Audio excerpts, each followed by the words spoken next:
Nearly 1 year ago, 12-year-old Tamir Rice was fatally shot by a police officer in Cleveland after a 911 caller reported someone waving a gun in a local park. We now know that Rice did not have a gun. What he had was a realistic-looking pellet gun.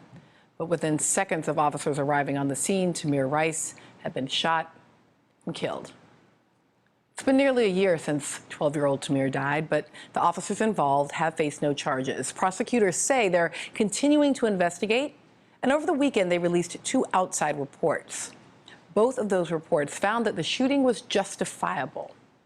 Yes, 2 outside experts, both from law enforcement backgrounds, both commissioned by the prosecutor, write that it was reasonable to shoot Tamir Rice just seconds after pulling up to the park where he was playing. These reviews are not a legal finding. A grand jury may still bring indictments, but it has been nearly a year. A 12-year-old is dead, and yesterday we woke to the news that there are experts who believe that his killing was justified. For me, for many living in communities of color, these realities, a dead child, no indictment, and report findings about possible justifiable killing cause trauma. The video of his death plays again and again, and we're reminded that it is quite possible that no one will ever be held accountable. And yet empathy for this community trauma seemed absent in a meeting last week between dozens of city leaders, top law enforcement officials, and U.S. Attorney General Loretta Lynch in D.C. They were discussing the recent rise in violent crime across the country.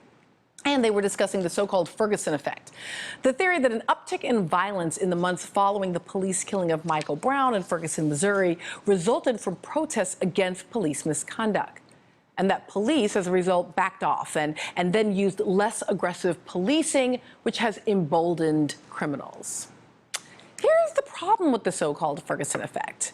This report from the Sentencing Project details the lack of credible and conclusive evidence about the Ferguson effect. This chart shows that homicides and violent crimes had already begun to increase before Michael Brown was killed in August of 2014. And homicide rates had begun climbing in June, and violent crimes started escalating in May.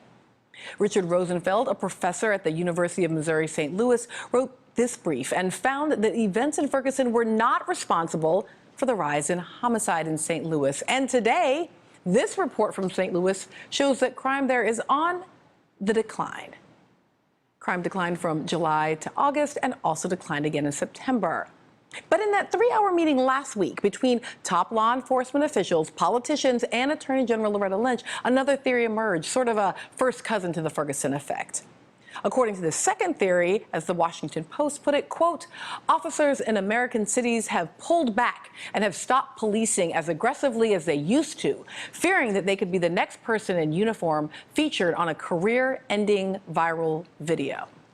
The Post says New York City Police Commissioner Bill Bratton, whose officers were seen on camera putting Eric Garner in a chokehold, called it the YouTube effect. And a former top police official in Boston suggested it has led to a reduction in proactive policing. So while American families buried their beloveds who have died at the hands of police, who have largely not been held accountable for those deaths, we learned that the country's top law enforcement is discussing their fear of YouTube. Just last week in Texas, a black city council member was tasered by officers outside his home, and one witness says he was kneeling and had his hands at his side. The incident, which was captured on cell phone video, happened in the same small town where a police officer arrested Sandra Bland this summer, in a video now seen by millions of people. And now officials say that one of the officers involved in this latest tasering was also involved in the arrest of Sandra Bland. She later died in custody, and the footage from her arrest was shown continually in media outlets around the country.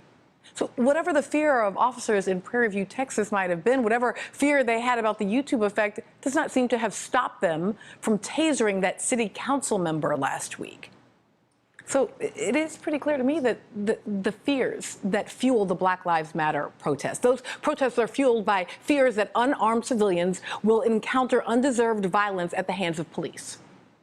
But given that at least one officer, who has already been caught on tape, seems undeterred from aggressive policing, just what is it that officers are afraid of? I'll ask a retired police officer next. Stay with us.